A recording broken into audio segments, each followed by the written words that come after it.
Hi, I'm Brenda Yoho, and welcome to Solution Saturday.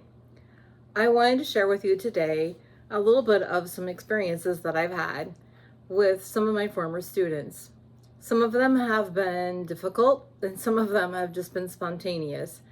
And so it's prompted me to kind of think about the relationships that we've made and then how that has carried on through them growing up and having their own children and what that really means to me and when I see them and how we interact.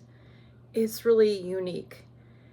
And so today, the problem is building relationships.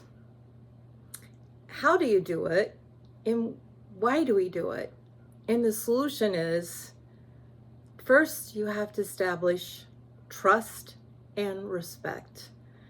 And I've learned a lot about that in the last couple of weeks.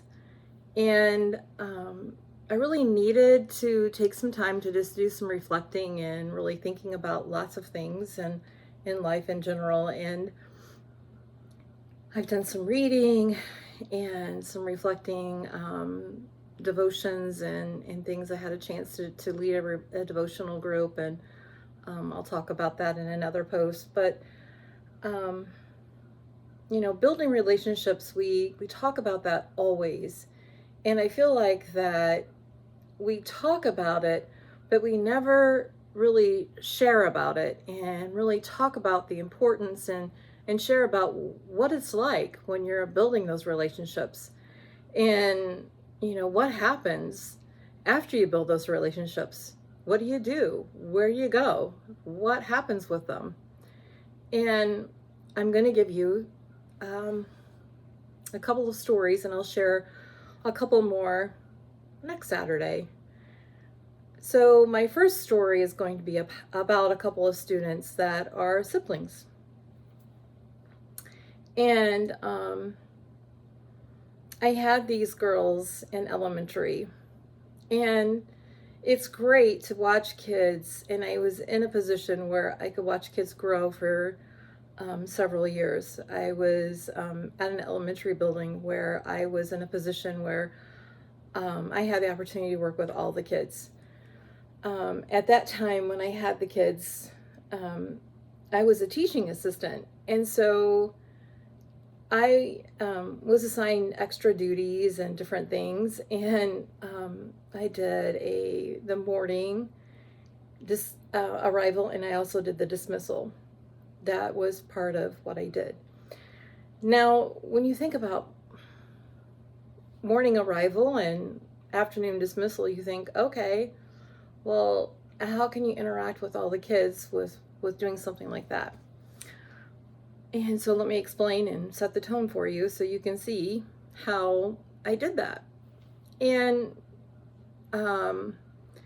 just keep in mind, I've always, always, as my husband will say, make more work for myself than what I really need to. And that's okay, because when I make more work for myself, I really feel like that is because it's for the better. My superintendent at the time in my hometown had went to the principal of the school and said there was an issue with the morning arrival, because at that time we were transferring the upper elementary, and they were getting on buses, but we also had our elementary kids. So there was a lot of kids in a little space, and trying to shuffle them around to get on buses to leave to go to the other elementary building. And so my responsibility, as she came to me and asked me if I would be willing to help out, was if I could try to make things a little bit better down there. Of course, I said. I absolutely could. And so I decided that these little kids, kindergarten, first, second, third, they are crowded in there, and they're sitting down on these cafeteria little stools and these tables, and with nothing to do. So I decided, why not have something to do?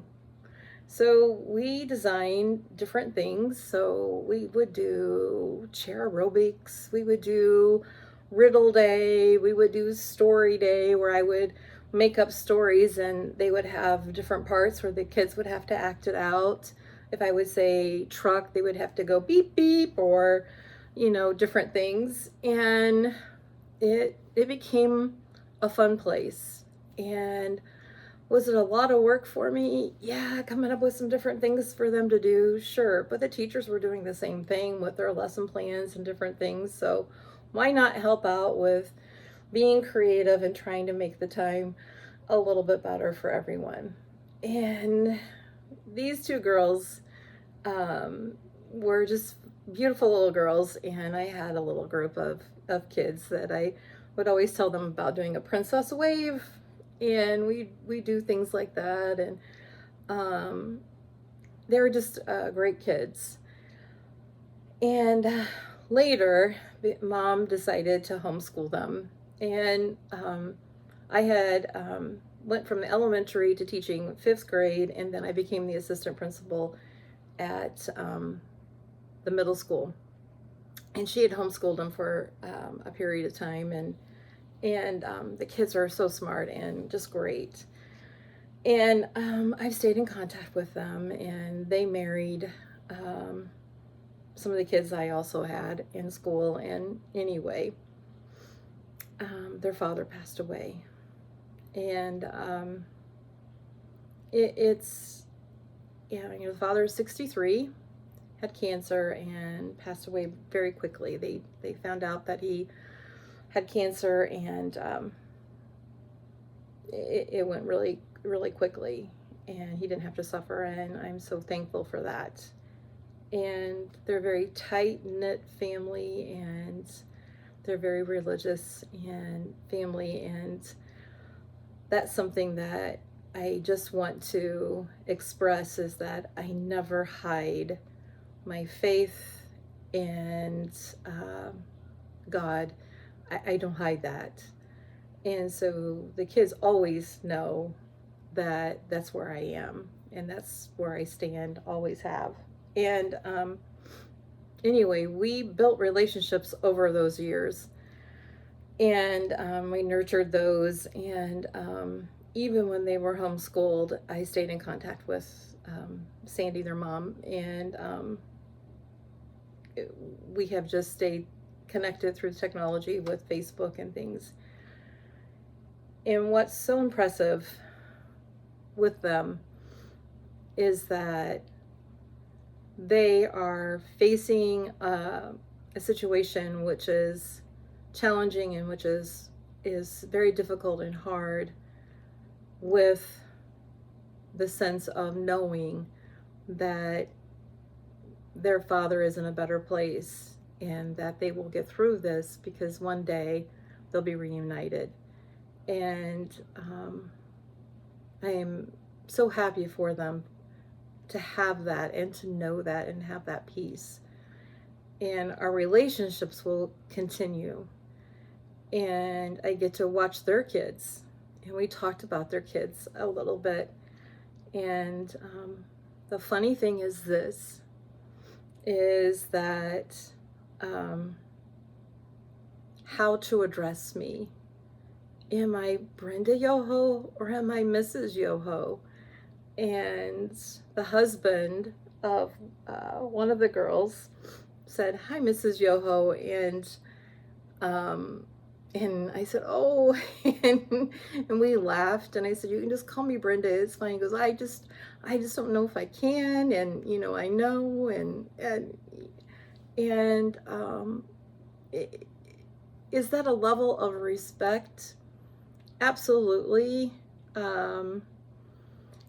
And I think that it's a level of our relationship too, and how we've known each other all these years. And I think it's a level of respect for the position I held also. And so that's one of the things that I think that I want to bring to our surface in our discussion, is that, are we as parents and grandparents teaching our children the importance of respecting the titles of people who hold them and addressing them in a respectful way and respecting that position in which they hold. And I know that when I grew up that we absolutely had the utmost respect for teachers and principals, and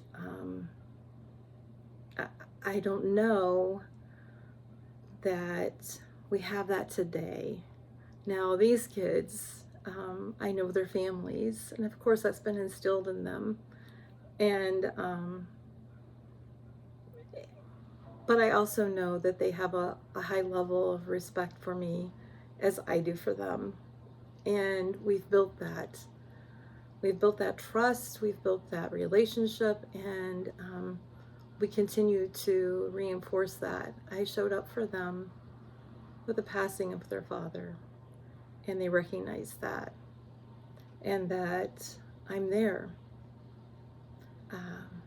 They're grown. They're young ladies and young gentlemen, and they have children of their own. And I don't have relationships with their littles, but we talked about that a little bit, and about how that they weren't sure how that I would do with their littles, because they're just a whole different ball game. But I told them I would give it a try, because they look so happy and they're so cute, and it was a great visit. Then today I went to a grocery store and ran into another former student, and without thinking, I said hello, and she said, "Hello, Brenda," and she goes, "Oh my gosh, that was so disrespectful. I met Mrs. Yoho." And I said, "No, that was not disrespectful. Please call me Mrs. Yoho," because see, we're friends on Facebook and it comes up Brenda Yoho, not Mrs. Yoho. So, and she was like spending some time thinking, oh, she goes, "But you're Mrs. Yoho." And I said, you're a grown woman now with your own children," which she had one of her littles in the basket with her. And I said, "It's fine to call me Brenda." I said, "Because when you say Mrs. Yoho, I feel so old looking at you." So once again, I built such a strong relationship with her as well.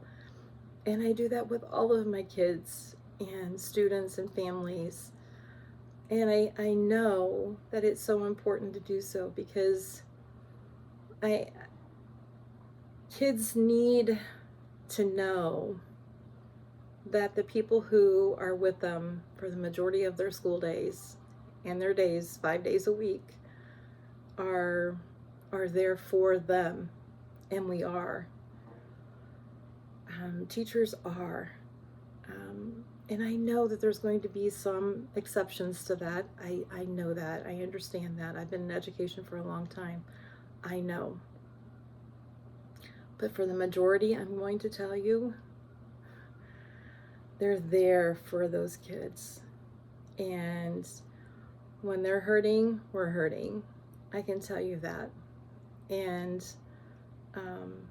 I want you to think about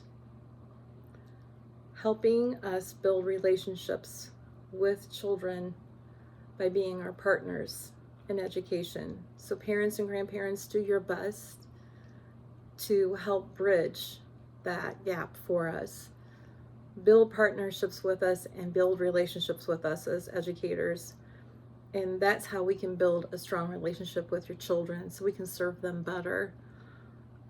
We're all in it together to make sure that your children are getting the very best that they can have. And that's what we all want. We want all of our children to feel good and to feel safe and to have the best that they can possibly have, because their experience at school needs to be the very best. And I want to make sure that I'm helping that happen. So if you know someone who needs help with implementing the Two Rules School, please share my name with them. Send me an email. I'm happy to help. I'm in this to make a difference, to make sure that kids have an opportunity to have the best education they can, and for others to have the opportunity to build the relationships that I've been able to do over my career, because it's a blessing. It really truly is, to see the kids, see them succeed, and see them to do so well. And it's always great when I'm able to help them in any way that I can. So the solution is, 1, help by building a bridge with educators.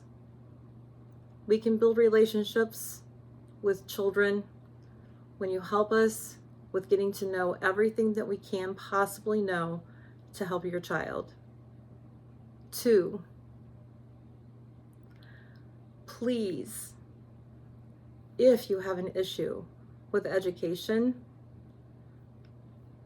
talk to the teacher, talk to the principal, but don't talk about them in front of your child. Please help us to get the respect back to the positions and the titles that people hold, because people need to be respected.